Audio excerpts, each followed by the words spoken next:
वालेकुम व्यूअर्स, कैसे हैं आप लोग? सब ठीक हैं? दुआगो हूँ कि आप लोग जहाँ हों खुश हों, आबाद हों।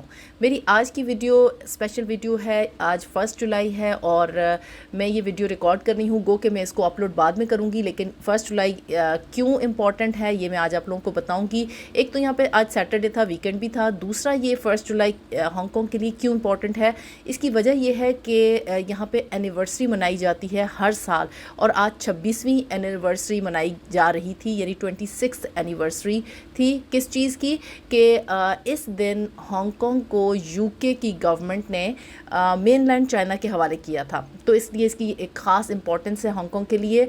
और इसमें बिल्कुल जिस तरह हम लोग 14 अगस्त योम आज़ादी मनाते हैं पाकिस्तान में, तो इसी तरीके से यहाँ पे इसको योम आज़ादी के तौर पे मनाया जाता है। और सेलिब्रेशंस कैसी थी कैसी हैं वो मैं सारी तो कैप्चर नहीं कर सकी। मैं न्यूज़ में देख रही थी, बहुत सारे इवेंट्स रखे गए थे, लेकिन जो इवेंट जिसने मुझे अट्रैक्ट किया वो था विक्टोरिया पार्क में एक एग्जीबिशन का, जहाँ पे चाइनीज़ कल्चर को इन्हांस किया गया था। तो मैंने ईस्ट रेल लाइन से हम लोग जाते हैं और टिन हाउस स्टेशन पे हम लोगों ने जाना था। एडमिरल्टी से मैंने ट्रेन चेंज की और दैन फिर हम लोग टिन हाउस स्टेशन गए। ये कॉजवे बे से नेक्स्ट स्टेशन आता है। खैर यहाँ से हम लोग जब स्टेशन में हम लोग पहुँचे, रश तो बहुत ज़्यादा मुझे नहीं नज़र आ रही थी। वैसे नॉर्मल भी वीकडेज़ पे भी रश होती है, लेकिन वीकेंड के हवाले से जिस तरह मैं एक्सपेक्ट कर रही थी कि बहुत ज़्यादा रश होगी, तो इस तरफ बहुत रश नहीं थी। हम लोग स्टेशन से चलते हुए आप लोग देख रहे हैं कि इतना क्राउडेड नहीं है। शायद मे बी कि दूसरे इवेंट्स पे ज़्यादा क्राउड हो, लेकिन यहाँ से हम लोग जब निकले और जो एग्ज़िट लिया वो A1 लिया। एग्ज़िट A1 लेके हम लोग जैसे ही मैं बाहर निकली, तो मुझे जो एक्सपीरियंस पहला जो नज़र में जो एक्सपीरियंस हुआ, हर तरफ पुलिस ही पुलिस थी और बहुत ज़्यादा क्राउड नहीं था, लोगों का रश नहीं था। अलबत्ता पुलिस का रश काफ़ी ज़्यादा था, बल्कि मुझे तो ऐसे लग रहा था कि जैसे कोई पुलिस का इवेंट है, डे मनाया जा रहा है। खैर जब आप एग्ज़िट A1 से निकलेंगे तो आपने अपना लेफ़्ट हैंड पे टर्न हो जाना है। लेफ़्ट हैंड से जैसे ही टर्न होकर आप एक सिग्नल क्रॉस करेंगे तो आगे विक्टोरिया पार्क आ जाता है। वैसे तो मैं पहले भी यहाँ पे आई हुई हूँ, उस वक्त फ्लावर शो था, लेकिन मैं ये पूरा पार्क नहीं घूमी हुई। हम 1:09 पे यहाँ पे पहुँचे, विक्टोरिया पार्क में एंटर हुए और साथ ही यहाँ पे टेम्परेचर इस वक्त था 28 डिग्री सेंटीग्रेड। और पुलिस आप लोग देख रहे हैं कि यूनिफॉर्म में भी पुलिस बहुत ज़्यादा थी और सिविल कपड़ों में भी काफ़ी पुलिस मौजूद थी। डोमेस्टिक हेल्पर्स वगैरह आप लोग देख यहाँ पे साइड्स पे काफ़ी सारी बैठी हुई थी, लेकिन पार्क में जब हमें एंटर हुई तो वहाँ पे कोई भी रश नहीं था। हत्ता कि उन्होंने काफ़ी सारा बड़ा अरेंजमेंट किया हुआ था, ना कोई लाइन ना कोई बंदा, बल्कि हम लोग ही थे, मैं और मेरा बेटा। हम लोग जब एंट्रेंस में गए, यहाँ पे एंटर होने से पहले इन्होंने मेरा बैग चेक किया, रिक्वेस्ट की कि आप अपना बैग दें। मैंने उनको बैग दिखाया और उन्होंने बैग हल्का सा खोल के देखा और उन्होंने कहा ओके यू कैन गो। फिर हम लोग आगे मूव कर गए। अच्छा, जब हम लोग एंटर हुए तो मुझे पता चला कि ये जो इन्होंने ख़ास डायनेस्टी, यानी डायनेस्टी यहाँ पे उसको कहते हैं कि जो हांगकॉन्ग चाइनीज़ एक कल्चर है, जिस तरह मुसलमानों में है सल्तनत अब्बासिया है, सल्तनत उस्मानिया है, इसी तरीके से इनकी ये डायनेस्टी है। टैंग डायनेस्टी को इन्होंने ज़्यादा इन्हांस किया हुआ था। उस दौर के कपड़े, उस दौर का खाना पीना, उस दौर का कल्चर क्या था, तो वो बताया हुआ था।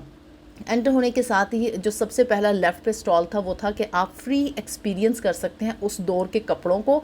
आप कपड़े पहने और फिर उसके बाद अपना मेकअप करवाएं और अपनी फ़ोटो खिंचवाएं, यहाँ पे खड़े होकर फ़ोटो खिंचवाएं। इट वाज़ वेरी इंटरेस्टिंग, लेकिन मैं इसमें इंटरेस्ट नहीं इसलिए ले सकी कि गर्मी होने की वजह से मुझे कोई वो नहीं हो रहा था, शौक़ नहीं हो रहा था कि मैं ये कपड़े पहनूँ, और ये फिर मैंने इस वजह से यहाँ पर इस शौक़ को यहीं दबा। अच्छा, मैंने छोटे छोटे क्लिप्स बना के तो मैंने ये वीडियो रिकॉर्ड की है। मैं एक ही दिन नहीं करूँगी क्योंकि एग्जीबिशन काफ़ी बड़ी थी, काफ़ी इंटरेस्टिंग थी, इसलिए मैं इसके आपको मुख्तलिफ पार्ट्स में आपको ये पूरी एग्जीबिशन विज़िट करवाऊँगी।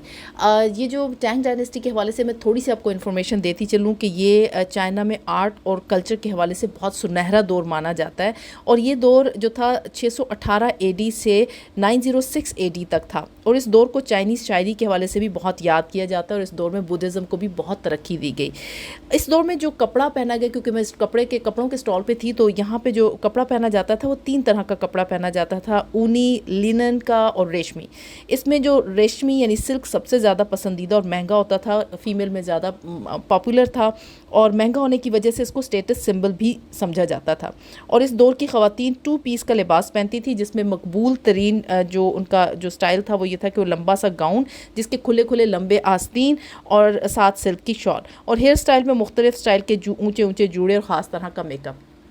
उसके बाद ये मैंने सारे जो स्टॉल घूमने के बाद अगला जो था वो फ्री हैंड क्राफ्टिंग एक्टिविटीज़ का था। अच्छा, यहाँ पे आप मुख्तलिफ हाथ से बनी हुई चीज़ों को एक्सपीरियंस कर सकते थे। जो मैंने मेन चीज़ जो स्टॉल्स के अंदर देखी, बड़े बड़े स्टॉल्स से और एक म्यूज़िकल इंस्ट्रूमेंट रखा हुआ था, उसके साथ आप फोटोग्राफी करें। पहला जो था ये इनका कोई म्यूज़िकल इंस्ट्रूमेंट था, पुराना चाइनीज़ दौर के स्टाइल का, जो हाथ से इसको प्ले करते थे इस इंस्ट्रूमेंट को। और यहाँ पे एक मॉडल भी बैठी हुई, पिक्चर भी बनवा रहे थे लोग उसके साथ, और ख़ुद भी वो हल्का हल्का म्यूज़िक प्ले कर रही थी। अगले जब मैं स्टॉल पे गई अगले उस पर, तो वहाँ पे भी आप यहाँ पे फ़ोटो सेशन के लिए उन्होंने अच्छा अरेंजमेंट करके रखा था। छतरी थी और पुराने स्टाइल का एक, मेरा ख्याल है खड्डी सी रखी हुई थी जिस पे कपड़ा बुनते हैं, छोटी, मतलब उसका एक कह लें कि सैम्पल टाइप। फिर उसके बाद जो इसको कलरफुल, स्टॉल्स को बहुत कलरफुल बनाया था, बड़ी बड़ी पेंटिंग्स, पुराने ज़माने के जो कपड़े और उनके जो कल्चर है उसको इन्हांस करने के लिए। एक मिड में टेबल लगाई गई थी बच्चों को वो कोई हैंड क्राफ्ट टॉयज़ बनाने के लिए। मैंने थोड़ी देर खड़ा होकर तो देखा, लेकिन मुझे समझ नहीं आई, तो इसलिए फिर हम लोग आगे मूव कर गए, क्योंकि मेरे बेटे को इंटरेस्ट नहीं था और उसका इंटरेस्ट यही था कि हम यहाँ से आगे चलते हैं और आगे एग्जीबिशन को देखते हैं।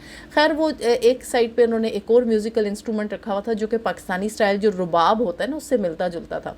और अगले स्टॉल पे उन्होंने अरेंजमेंट किया हुआ था फ़ोटो सेशन का ही। तो मैं अपनी अगली वीडियो में आपको मज़ीद आगे लेके जाऊंगी और आपको बताऊंगी कि हमने आगे क्या क्या एक्सपीरियंस किया।